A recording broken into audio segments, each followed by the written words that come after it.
दोस्तों आज हम चेक करने वाले हैं split LG D10 not cooling complain. और अभी हम लोग चेक करने वाले हैं, इसमें कंप्रेसर का कुछ रिस्पांस नहीं आ रहा है, कोई रिस्पांस भी नहीं दे रहा है। तो अब इसका हम लोग जो है इसका पतरा उतरा खोलेंगे। ये सप्लाई छोड़ दिया है उसने और कंप्रेसर का कुछ रिस्पांस नहीं आया है। अब अभी हम लोग इसका पतरा उतरा खोलेंगे, खोल के चेक करेंगे इसमें क्या प्रॉब्लम है। ये पतरे को हम लोग ने खोल लिया है और सबसे पहले हम लोग टर्मिनल ही चेक करेंगे। टर्मिनल चेक करने के बाद फिर उसके बाद देखेंगे हो टर्मिनल ही शॉर्ट है और इसका टर्मिनल शॉर्ट होने की वजह से कंप्रेसर रिस्पांस नहीं दे रहा था शायद। और इसका आगे भी कोई रीज़न और भी हो सकता है कंप्रेसर शॉर्ट मतलब टर्मिनल शॉर्ट होने का। ज़रूरी नहीं कि अपने आप से ही शॉर्ट हो जाए, कोई ना कोई रीज़न होएगा उसका, या तो ओवर वोल्टेज या कम वोल्टेज या कैपेसिटर रनिंग कैपेसिटर वीक हो जाना या कंप्रेसर ओवर हीट हो जाना या गैस सर्कुलेशन कम हो जाना या बैक प्रेशर कम हो जाना या फ़ैन स्पीड स्लो हो जाना। तो बहुत सारे रीज़न है, बट हम लोग अभी इसका पहले काम करते हैं, उसके बाद फिर आगे का नेक्स्ट प्रोसेस चेक करेंगे। अभी हम लोग इसका ऊपर का पतरा खोल लेंगे और इसका साल भर पहले मैं आया था और ये इसका रनिंग कैपेसिटर देखिएगा, ये जब का एसी तभी का रनिंग कैपेसिटर इनका है और अभी तक ख़राब नहीं हुआ था। इसके एक साल पहले मैं आया था यहाँ पे, तो इनको बाईपास करके दे दिया था, फ़ैन कैपेसिटर चेंज करके उसी में कंबाइन करके दे दिया था मैंने इनको फ़ैन कैपेसिटर, तब से चल ही रहा है। और ये एक साल बाद अभी ये जाके इसको प्रॉब्लम हुई है। अभी चेक करते हैं इसको और काम करने के लिए पतरा हटा के सेफ्टी से काम करें। और दूसरी बात ये जो इनका मेन कनेक्शन है, मेन कनेक्शन इनको हटा देना चाहिए, हटा के रखना चाहिए। मेन लीड वायर जो आउटपुट सप्लाई है अपनी, इसको निकाल के हम लोग रख देंगे साइड में, क्योंकि कभी कभी गलती से कोई और रहता है तो चालू वगैरह कर सकता है। इसके लिए हम लोग को सेफ्टी काम करना चाहिए, सेफ्टी से काम करना चाहिए। इसको निकालने में कितना टाइम जाता है हम लोगों को, 1 मिनट भी नहीं लगता है। तो इसको हम लोग साइड कर देंगे, साइड करके रख देंगे। फिर अब आगे का हम लोग प्रोसेस करेंगे, बिंदास करेंगे। अब लाइट का कोई टेंशन नहीं है, कोई चालू भी कर दे कोई दिक्कत नहीं। हम लोग इसका टर्मिनल अभी सही कर लेंगे। सही करने के बाद और टर्मिनल बैठाने के लिए एक कंफर्ट जगह चाहिए, हाथ पूरा सेट होना चाहिए, बैठना चाहिए और क्लिप वगैरह को बिल्कुल अच्छे तरीके से साफ़ करके लगाना चाहिए, क्योंकि वैसे ही अगर जैसे जैसे लगा हुआ है फिर वापस हम लोग अगर क्लिप लगा देंगे फिर बाद में वो जंग खा के फिर मॉइस्चर होकर फिर वो शॉर्ट हो जाएगी, ज़्यादा दिन नहीं चलने वाली।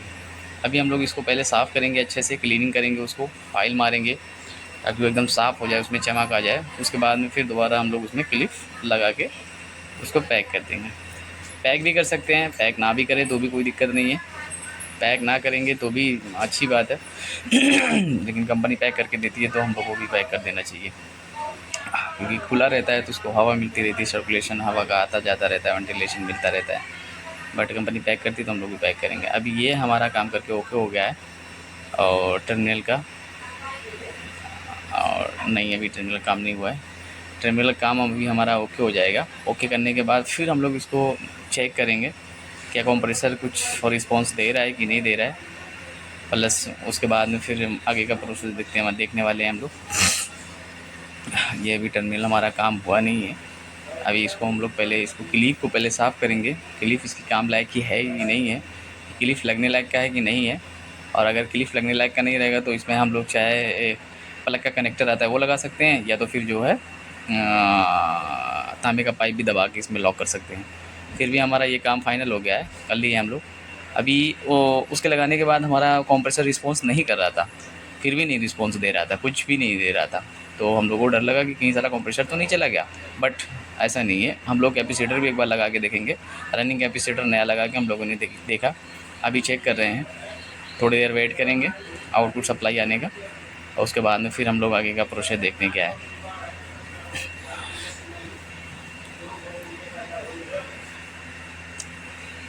LG स्प्लिट 1.5 और AC बहुत ही पुराना है, करीब 10 साल पुराना है जहाँ तक मुझे लगता है।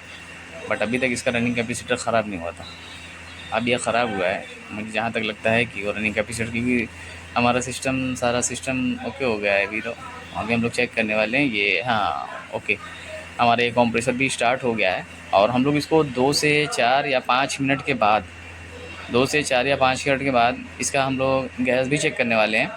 क्योंकि गैस भी चेक करना एक प्रकार से ज़रूरी ही होता है। गैस चेक कर लेना चाहिए, क्योंकि सामने वाला, अगर आपने काम करके गए तो अगर सामने वाला कह दिया कि नहीं, बनाने के बाद भी कूलिंग नहीं कर रहा है, तो फिर आप फंस जाएंगे। इसके लिए हम लोग गैस भी चेक करेंगे, एम्पेयर भी चेक करेंगे, और हीटिंग एक्सचेंजर की जो फ्लो है वो भी चेक करेंगे कि कैसा रिस्पॉन्स आ रहा है, कैसा नहीं आ रहा है।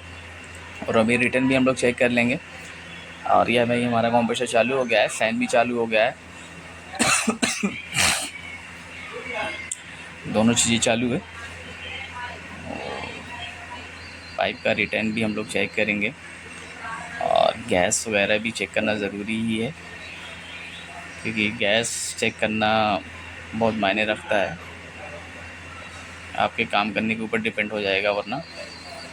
और कंप्रेसर अगर कंप्लेन करेगा तो फिर उसके करने से पहले ही आप काम करके सही से चेक करके आप दीजिए, ताकि सामने वाले को दिक्कत ना हो, बाद में कुछ कहने का मौका ना मिले। आप अगर परफेक्ट में कहीं नहीं है तो आप परफेक्ट काम करिए। अभी हम लोगों ने चेक किया इसका, ये रिटर्न अभी चेक कर रहे हैं। रिटर्न क्वार्टर वाली पाइप पे पूरा मॉइस्चराइज बता दिया है, क्योंकि पहले क्वार्टर वाले पे ही बताएगा, उसके बाद में सेक्शन पे बताने वाला है। सेक्शन पे अभी चेक करेंगे हम लोग। सेक्शन का भी रिटर्न आ रहा है, धीरे धीरे स्लो आ रहा है उस पर, क्योंकि अभी कमरे की जो हीटिंग है वो इतनी जल्दी एक्सचेंज तो नहीं कर पाएगा, तो अभी उसको स्लो थोड़ा टाइम लगेगा आने में, रिटर्न आने में थोड़ा टाइम लगेगा। जैसे जैसे उसका सर्कुलेशन बनेगा इनडोर का, हीटिंग एब्जॉर्ब करेगा, उसके बाद में उसको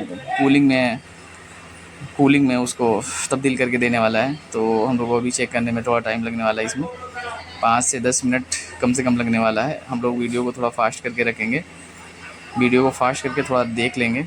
अभी ये हमारा रिटर्न बराबर एम्पियर का भी थोड़ा वेट करेंगे, रिटर्न आ गया है, बट हम लोग पूरी तरीके से रिटर्न सही तरीके से नहीं आ रहा है, तो हम लोग रिटर्न का भी वेट करेंगे और प्लस एम्पियर का भी वेट करेंगे। एम्पियर आने के बाद हम लोग गैस का भी चेक करेंगे।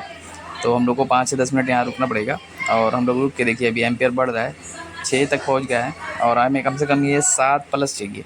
7 प्लस यानी 9 के अंदर 7 के ऊपर, इतना होना चाहिए।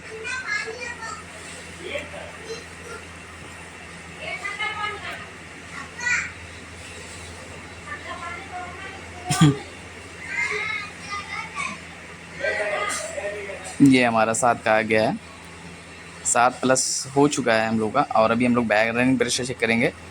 ये रनिंग प्रेशर चेक करेंगे, 60 के करीब में पहुंचने वाला है, जो कि हमें 60 से 65 तक का भी चाहिए। और यहाँ तक अगर जाता है तो ठीक है, बट अभी भी इसमें गैस थोड़ी सी कम है, हो सकता है गैस सर्कुलेशन होने के बाद ऐसा ही हो जाए। अगर कंप्रेसर कम कस्टमर कंप्लेन करता है तो उनको सीधा बोलना कि गैस कम है, गैस थोड़ा सा और बढ़ाना पड़ेगा मुझे इसमें। और देखिए अभी देखिए रिटर्न देखिए सेक्शन का क्या बेहतरीन रिटर्न आ रहा है, यानी एसी अपना ओके है, कोई प्रॉब्लम नहीं है। और एक कृपया आप देखने के लिए शुक्रिया। आगे और चैनल